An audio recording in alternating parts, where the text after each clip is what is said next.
而家好，又係我同大家見面啦。唔知大家最近有冇覺得呢排天氣真係熱到好似個大蒸籠咁，日日又濕又悶，一出門口成個人好似被一層濕毛巾裹住咁，唞唔到氣返到屋企。明明開住冷氣，但係手腳仲係覺得好重好攰，好似灌咗能咁。朝早起身連塊面都柱晒，照塊鏡都覺得自己老咗幾歲。更慘嘅係，全家人都好似冇晒胃口，見到油絲嘅嘢就想推開，連食飯都變成一種負擔。你係咪以為呢啲只係普通嘅中暑或者累？其實呢個係廣東人常說嘅濕氣重，大自然嘅濕氣侵入咗你嘅體內，脾胃運化唔到，水分積聚喺身體入面，人就會變得好攰好儲。今日我哋唔去中藥鋪抓那些苦效嘅涼茶，我同大家分享一個我屋企年年夏天必煲，大人細路都搶住飲嘅消暑神湯——冬瓜蘆柱去濕湯。呢碗湯唔單止清熱去濕消水柱，而且因為加了蘆柱同粟米鮮甜到震，連平時最唔中意飲湯嘅細路仔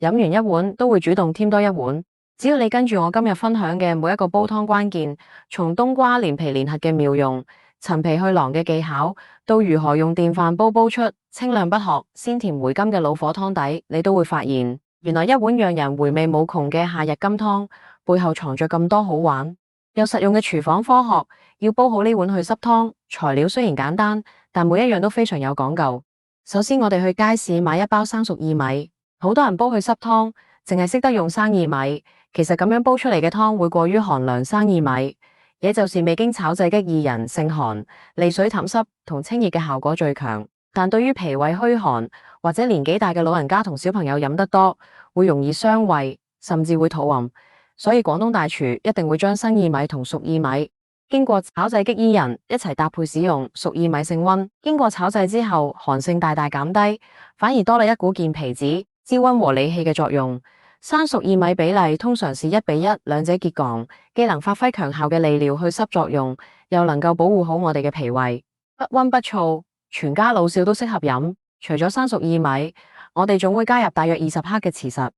芡實，慈實喺中醫入面被稱為水中人參，佢最厲害嘅地方在於健脾去濕、固枕止痰。夏天好多人因為飲多咗凍飲，腸胃功能變得好差，其實就可以幫你收散脾胃，等身體可以重新運化水分。將生熟薏米同慈實一齊放進碗入面，用清水洗乾淨，然後用冷水浸泡半個鐘。浸泡嘅目的是為了讓硬邦邦嘅薏米和慈實吸收水分膨慶，等陣煲湯嘅時候，裏面嘅金粉和營養物質先可以完全釋放出嚟，融入湯汁。跟住落嚟就係呢道湯嘅主角冬瓜。我哋今日去街市買一整片大約1斤半到2斤重嘅冬瓜，買返嚟之後，大家千萬要記住，千祈唔好削皮，更加唔好去核。很多人覺得冬瓜皮好硬好污糟，冬瓜核有渣，所以每次煲湯都會削得乾乾淨淨。其實咁樣係暴殄天物，把冬瓜最精華嘅去濕療效都丟棄咗。中醫認為，冬瓜皮也就是冬瓜最外層那一層深綠色嘅硬皮嘅利水消除、清熱解暑功效，其實比冬瓜肉還要強上好幾倍。而冬瓜子、冬瓜核則有清肺化痰、排膩祛濕嘅作用。所以廣東人煲正宗嘅消暑去濕湯，一定係連皮連核一齊煲。我哋只需要將冬瓜表面用清水鐵底擦洗乾淨，去除泥沙，然後用刀連皮帶肉切成大塊。切大塊嘅原因係因為冬瓜水分極高，如果切得太細，經過1個鐘嘅慢火熬煮，冬瓜肉會完全融化在湯入面，整碗湯就會變得好糊。切成大約4到5公分厚嘅大件，煲好之後，冬瓜肉依然成形，吃起嚟口感溫潤綿軟。另一個極成關鍵嘅配角就係陳皮。廣東人煲老火湯，陳皮係絕對嘅靈魂。陳皮具有理氣健脾、燥濕化痰嘅功效，能夠幫我哋理順脾胃之氣。夏天人之所以會覺得悶熱想嘔、食慾不振，很多時候是因為濕氣堵塞你中焦脾胃，氣機不暢。陳皮就像是一把旺匙，幫你把堵塞嘅通道打開，讓脾胃可以重新運作。我們準備一片5年以上嘅老陳皮，先用冷水浸泡到完全變軟。浸軟之後，拿一把小匙羹，輕柔地將陳皮內側那一層白色嘅內瓤，也就是陳皮囊，刮掉。這一點非常非常重要，因為陳皮囊含有極重嘅苦鹹味，如果直接放落去煲，整粒高湯都會帶有一股淡淡嘅藥苦味，而且囊部容易生濕。去囊之後嘅陳皮只留下薄薄的外皮，以樣煲出嚟嘅湯不僅帶有極其清新高雅嘅金桔果香，還能起到真正清酸理氣嘅作用。刮乾淨之後用水洗一洗，放埋一邊備用。接下來我哋要準備大約1斤左右嘅瘦肉，或者用豬脊骨、排骨都得。今天我選擇用純瘦肉，因為瘦肉油脂極少煲出嚟嘅，去濕湯會清涼，不油膩，非常適合夏天。把瘦肉切成大約3到4公分嘅大小，切好之後，千萬不要直接放進湯鍋啤裏，必須要先進行出水，也就是穿湯。準備1鍋啤冷水將切好嘅瘦肉冷水下鍋。為什麼要冷水下鍋？因為如果用熱水下鍋，以瘦肉表面嘅蛋白質會瞬間凝固，把裏面嘅血水和雜質牢牢鎖在肉質同胃裏面。等煲湯嘅時候，血水又會慢慢釋放出來，導致整鍋碧高湯變得滾動帶有腥味。冷水下鍋碧，隨着水溫慢慢升高，肉塊內部嘅血污浮沫會隨着溫度上升，自然而然地被逼出來。大火燒開後，你會看到水面上漂浮咗一層厚厚嘅黑色或灰色泡沫，這就是腥味嘅來源。讓它滾1到2分鐘，直到肉塊表面變白。這時候用夾子將肉塊攞出，立刻拿到自來水下，用溫水將肉塊表面附着嘅浮沫鐵底清洗乾淨。經過咁樣鐵底出水和清洗嘅肉塊，煲出嚟嘅湯才會呈現出蒸濃剔透、清亮甘甜嘅完美質感，喝起嚟完全沒有一絲肉腥味。這道湯之所以能夠吸引小朋友，最重要嘅秘訣就在於龍柱，也就是坎貝。魚柱是天然嘅鮮味炸彈，它含有極其豐富嘅谷氨酸鹵，也就是天然嘅味精。我哋準備了大約10克嘅驢柱仔，先用冷水清洗一下，然後加入少許溫水浸泡15分鐘。浸泡泥柱嘅水千萬不要倒掉，裏面融入咗大量泥柱嘅微生物物質。等一下可以直接倒入湯鍋壁中。浸泡軟化後嘅泥柱，我們可以用手指輕輕將它捏成細絲，咁樣在煲湯嘅過程中，魚柱的鮮甜味能以最快嘅速度完全融入到湯水裏。除了閒住，我們還要準備1斤甜玉米、粟米。玉米在夏天也是非常好嘅食材，具有健脾開胃、利尿去濕嘅作用。而我們把玉米嘅個外皮抹掉，清洗乾淨後切成小段。玉米嘅自然清甜在咬住嘅過程中會慢慢自透出嚟，與冬瓜嘅清香原著嘅鮮美玩味融合。這也是為什麼這道湯不需要加任何味精，而夠能鮮甜，無比大人細路都愛喝嘅味覺。當所有食材都準備好之後，我哋就可以開始煲湯啦。今天我教大家一個最適合上班族和忙碌家庭嘅主婦妙招，意思是用電飯煲電子鍋嚟煲湯。電飯煲嘅密封性非常好，在熬煮嘅過程中水分不易流失，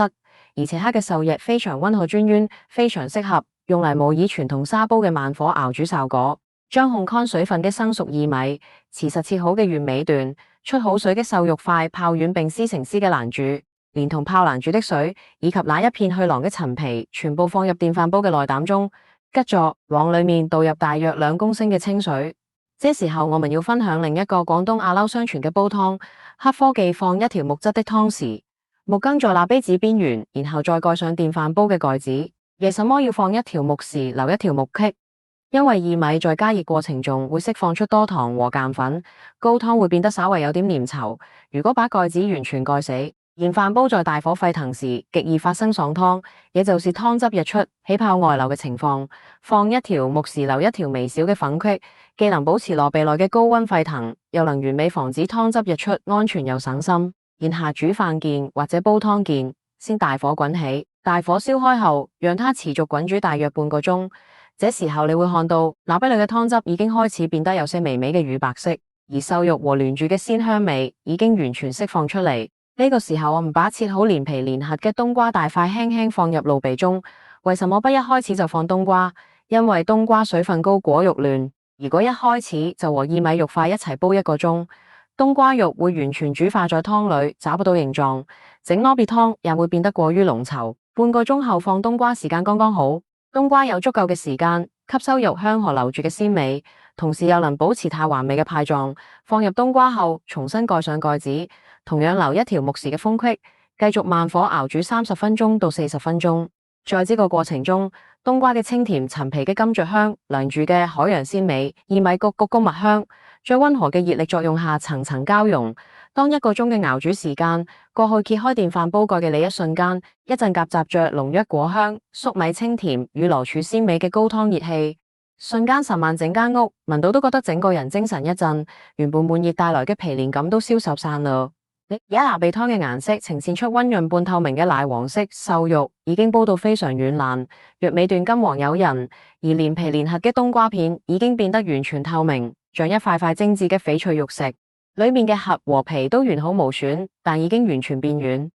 果在起臘味前加入極少許的鹽調味，記住鹽一定要放得輕，因為擂柱本身就帶有天然嘅鹹鮮味，冬瓜和月尾也極其清甜，只需要一點點鹽來引出食材本身嘅本鮮即可，攪拌均勻，一碗地道溫潤、鮮甜到震的冬瓜冷柱去濕湯就可以裝碗享用啦。三餐四季生活無非就是一餐一飯嘅溫暖。一年四季嘅陪伴，喺呢個又濕又熱嘅夏天，與其日日飲那些冰涼傷胃嘅台式凍飲，不如親手為自己和家人煲上一鍋便暖乎乎、去濕燒水煮的冬瓜爐柱湯，一碗熱湯落肚，脾胃暖洋洋的，體內積聚的濕氣和毒素，除咗一絲微汗排出體外，成個人都會感覺無比輕鬆清爽。美食嘅最高境界，從來不係名貴食材嘅堆砌，而是用最平凡、最天然嘅食材，在恰當嘅火候下調配出最適合身體嘅溫度。